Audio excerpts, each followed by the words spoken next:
The official death toll from the wildfires in Hawaii stands at 115 and hundreds of people remain unaccounted for. Property losses are estimated at $6 billion. Residents have questions about the response, who is to blame, and when survivors and businesses can start to rebuild.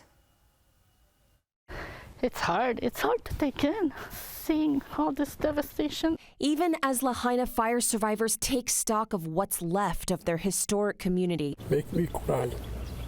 Make me cry. Officials are trying to identify the bodies of those lost, but it is a mystery at the moment how many are still missing. Right now, they're investigating about 100 missing person reports. I'm like, oh, okay, today's going to be a good day. I'm not going to cry. You hug the first person, and that's all you want to do is cry. Kalaya Suela says her Lahaina home is still standing, but has no idea what condition it's in.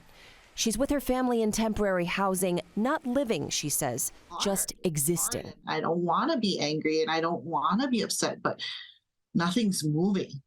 The number of dead stands at 115, a number that hasn't moved in 10 days.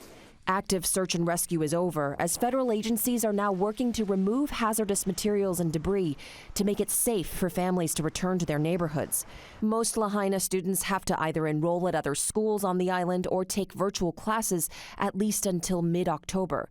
The entire survival and recovery process has surfaced long-held skepticism and resentment toward outside authority, which many locals have historically blamed for mismanaging the land and water. I directed my team to do everything we can for as long as it takes to help Maui recover, rebuild in a way that respects and honors Hawaiian traditions and cultures and the needs of the local community. We're not going to turn this into a new land grab. But who has he talked to? You know, who has he really sat down with and said, what is it going to take? Asuela questions whether this tragedy could have been prevented. Residents in the county of Maui are suing Hawaiian Electric, accusing the utility of not properly maintaining power lines that remained energized leading up to August 8th.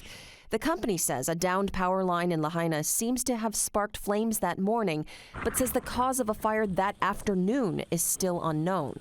And while sirens have not previously been used for wildfires on Maui, new protocols will soon be shared. As we go forward, we need to educate the public on what do they need to do when a siren sounds.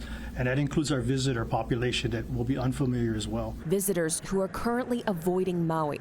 The Hawaii Tourism Authority says they're losing $9 million each day, with a steep drop in daily passenger arrivals to the island. Local businesses are laying off employees. We've had people cancel their reservations all the way through December of this year. Air Maui has laid off 7 dispatchers. Its 7 pilots used to fly more than 24 trips a day. Now they take turns making 1 or 2 flights a day. While island residents want tourists to stay away from burned areas, they need people to come visit the rest of Maui. Most people who live on Maui have 2 jobs to sustain themselves, so they're not going to be able to survive and pay their bills and their home mortgages on unemployment insurance. It just won't cut it.